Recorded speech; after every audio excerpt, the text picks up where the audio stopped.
Let's look at Scratch first, as you may already have used this IDE. The Scratch IDE uses a GUI where you can drag and drop blocks of code.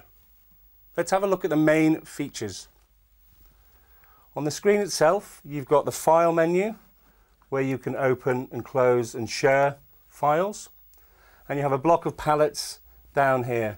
So you've got a palette that allows us to access a lot of different blocks up and down here. And this is where all the action happens. This is the programming, and this is where the IDE really comes into its own.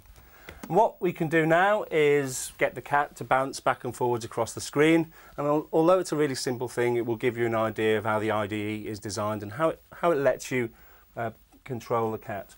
So I need the control block first, and I'm going to drag that on, and that says when such and such is clicked, then run this code.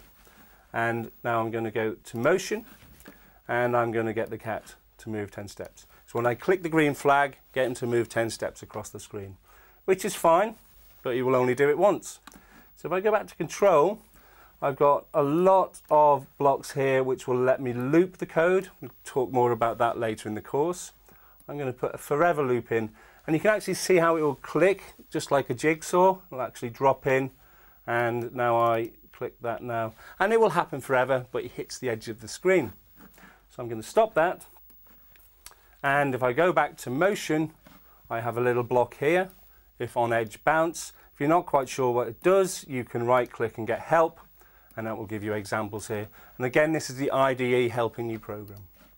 I'm going to drag this across and double click it again, and off he goes. And so the cat is just going to bounce across that screen.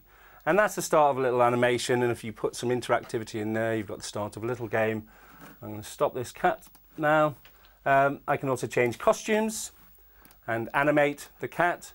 I can put sounds in, and I can include backgrounds and so on. So actually you can see this is quite a powerful IDE, and really does help you create the game, create the animation, create the story, whatever you want to do with Scratch.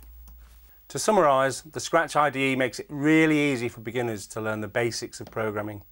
You can create fun games and other programs, and you can also share them. However, although Scratch is a great way to learn, it's not a language that's used commercially to produce software.